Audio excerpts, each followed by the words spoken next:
Let's get one big selfie here. Come this way so we get the audience. All right, make some noise behind me. Woo! Okay, thank you. Thanks, Kate. Hi.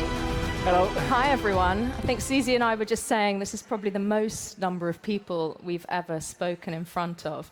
And wow, isn't it terrific to see everyone in person? Yeah. Like, I spend a lot of time in my job talking about augmented reality and the metaverse, but I don't think anything yet beats this. We're already in the metaverse. Does feel a bit like it.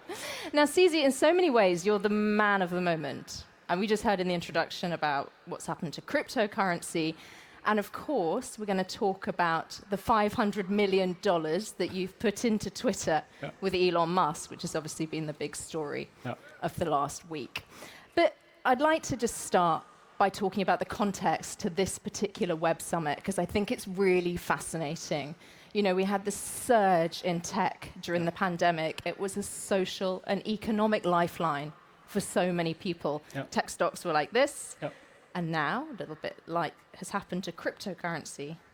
They're on the floor. We're in this very difficult economic and political situation, not to mention the war in Ukraine. And it would just be very interesting to hear your reflections on some of that on 2022. Yeah, so my view of this whole situation is actually crypto is probably the only stable thing in this very dynamic environment. Okay, we'll come to that in a bit.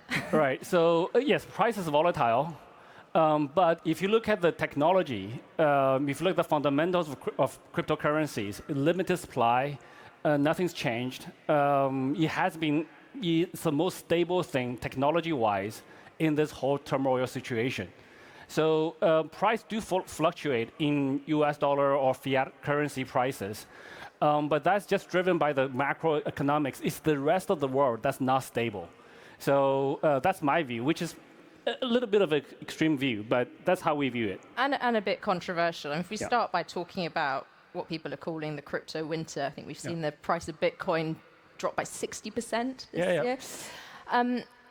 When you say that crypto is stable, people who've lost huge amounts of money, let alone those who lost money when Terra and Luna collapsed, might think, hang on a second, that's not quite right. Yes, so everything's volatile. Tech stocks, as you mentioned, also dropped quite significantly. Crypto in 2022, crypto Bitcoins crashed to 20,000. In 2018, Bitcoins crashed to 3,000. In 2015, Bitcoins crashed to $200 US dollars. But if you look at those crashes, they're going up.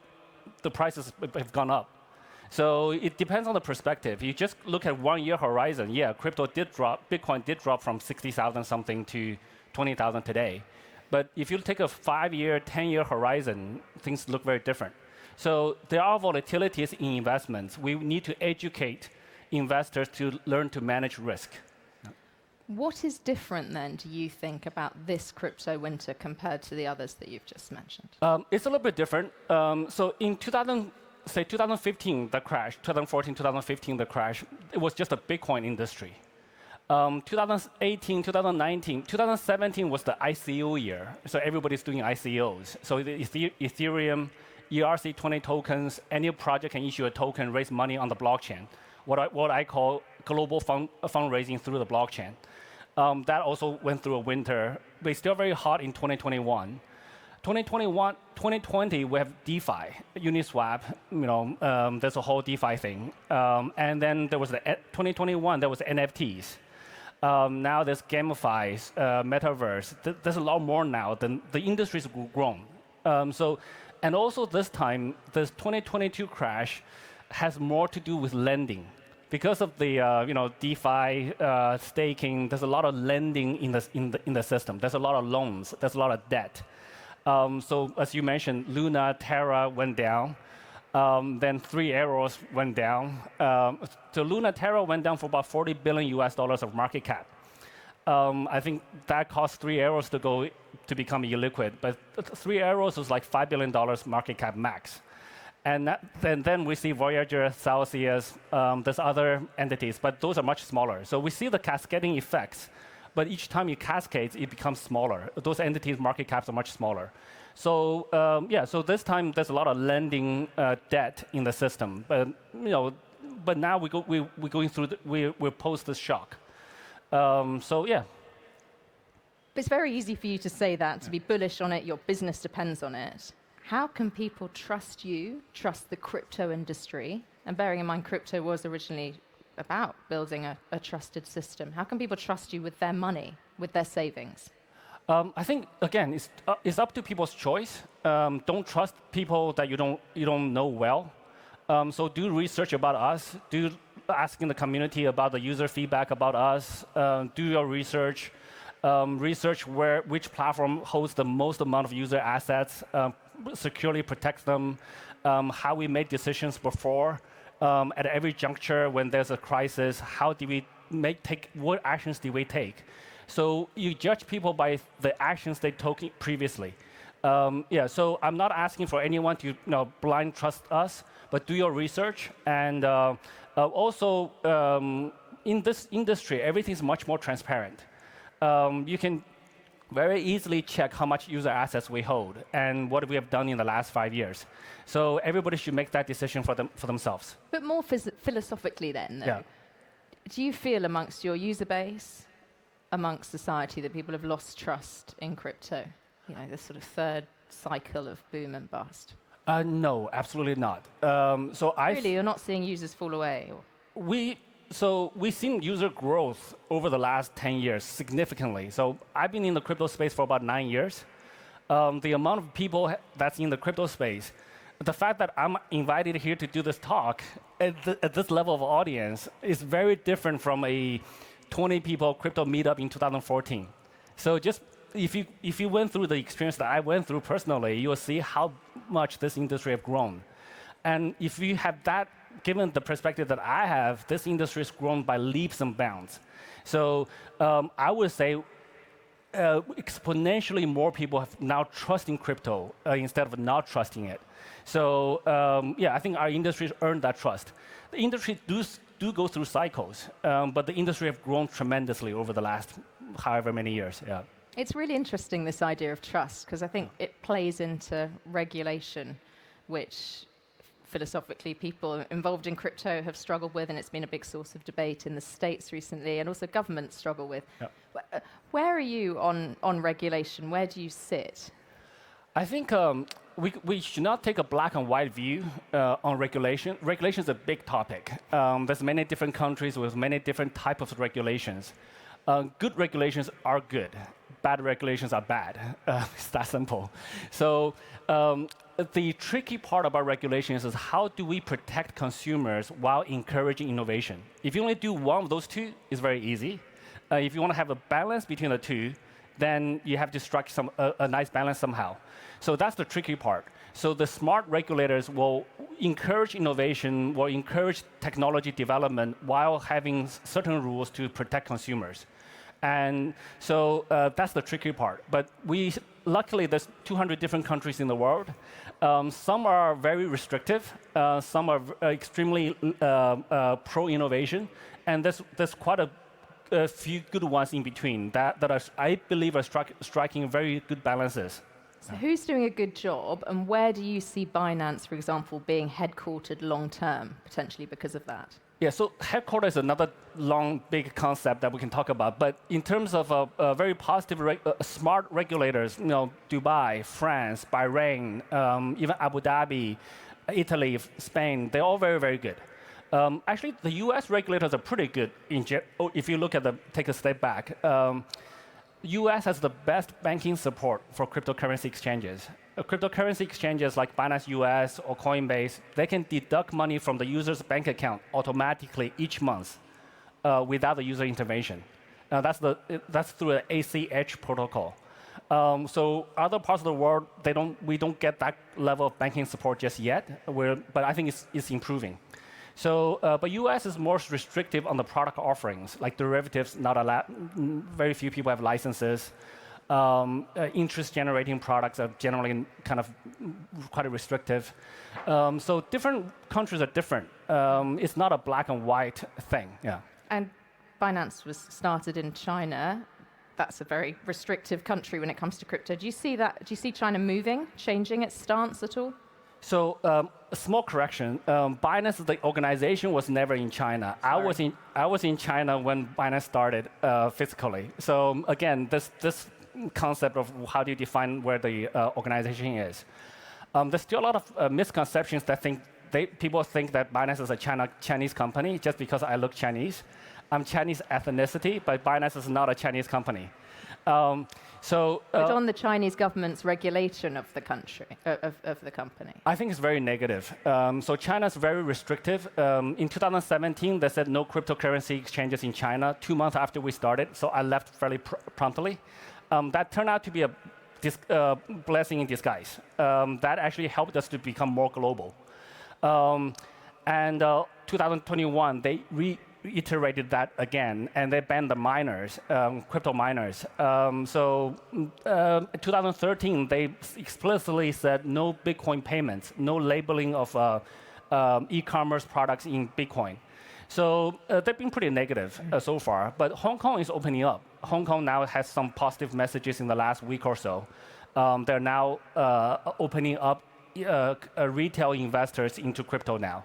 So things change over time. We're hoping that China will become more positive, but in the current state of Chinese regulations, they will lose the crypto industry. Interesting. Yeah. Let's move on to talk about Twitter. Just between me and 12,000 people, why did you give Elon Musk $500 million to invest in Twitter? So there's so many different reasons, and many of the very strong reasons. Number one, we want to be extremely supportive of free speech. We want to, as a business, we're helping to increase the freedom of money, and free speech comes before freedom of money. So we need to help maintain free speech, and which you felt was constricted.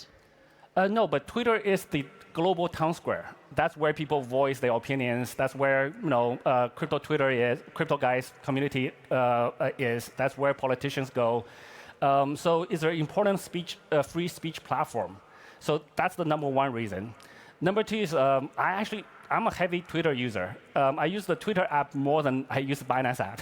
I don't trade, so I just store my crypto on Binance, and then I use Twitter a lot more. So I want to invest in products that's important for our industry. Elon Musk is a very strong entrepreneur. Would love to support him. So there's a myriad of reasons that Twitter is a very good investment, I think. So do you see this as a bit like, you used to get very wealthy people investing in newspapers, for example? It's the sort of modern media baron. Is that what you're... No, I don't think so. I think both Elon Musk and myself are heavy Twitter users. He's a little bit heavier than I am. So, it's a platform that's very important to us. Twitter always was a community voice platform. Little guys like us have our followers. We can correct news that's inaccurate. We can have our voice out there. It's a very important platform for the community. So this is very different from owning a newspaper, which we also look at Forbes, but that deal is not going very far right now. But we're very happy to be able to participate in Twitter. It's funny you mentioned Elon Musk tweeting. He's just tweeted and said that people will have to pay $8 for their blue ticks going forward. Tell us, what else does he plan to do with the business? What's going on inside that Twitter war room at the moment? Elon Musk is probably a pretty hard guy for me to predict. But he must share. I mean, you've given him quite a lot of cash. Yes, but we're I'm not the CEO of Twitter, so we're the investor in Twitter, but I'm not running it. So we actually rely on Elon to run it, which is great. So he has different ideas. I learned about the $8 thing. I heard about the blue tick thing for a while, but the $8 thing I learned at the same time as you did, which is only like 20 minutes ago. So, but we're supportive of that. I think that's a great idea. Anything that can reduce the bots on Twitter, that's fantastic. We're very supportive. So also the fact that now you can see the speed of change in Twitter is much faster now. Before, last year, I don't know how many new features. I didn't see that many new features on Twitter. I fully expect that with Elon in charge, the speed of new features rolling out will be much, much faster. Not all of them will stick. I would actually say probably majority of them will probably not stick. But that's how you figure out the rest of the 10% of the features that will stick. So by just trying a lot of new features. Were you surprised the deal went through? I mean, I've spent an awful lot of time over the last few months reporting on this sort of wriggling out that Elon Musk's been trying to do. Honestly, I was a little bit surprised because this is the thing it's very hard to predict what Elon would do next. Yeah, so the deal was on, the deal was off, the deal was on. So, but it's okay. We're committed on our support. Were you surprised that he tried to wriggle out of the deal? I mean, watching that as an investor must have been quite confusing. He wanted your money, then he didn't. No, actually, it wasn't that confusing. For me, large deals like this, there's so many different factors involved. I'm not directly involved in what he's thinking, what he's doing. But in large deals, there's so many different little things that could go one way or another, negotiations, change of minds, stuff like that. Very, very normal. When we invest in a deal, we're very comfortable if the deal goes through. We're very comfortable if the deal doesn't go through. We're okay both ways. We always want to get to a point where we're in that position. Yeah. Do you expect to see a return on your investment? And if so, how quickly? We're very long-term investors. So we anticipate to be involved in the next 10, 50, or 100 years. So we're not bothered by short-term. This month the price dropped a bit. Next month the price rose a bit. We don't care about that. We care about long-term potential for the platform. So I do think that Twitter plus Elon independently they all have a lot of potential, but combined there's such high potential. 10, 20 years from now, we're very confident that this will be a very much stronger platform than Twitter is today. There's a lot of room to grow. Oh, well, Cizi, thank you so much for taking the time to talk to us at Web Summit here this evening. Guys. Thank you very much, everyone. Thank you. Cheers. Oh,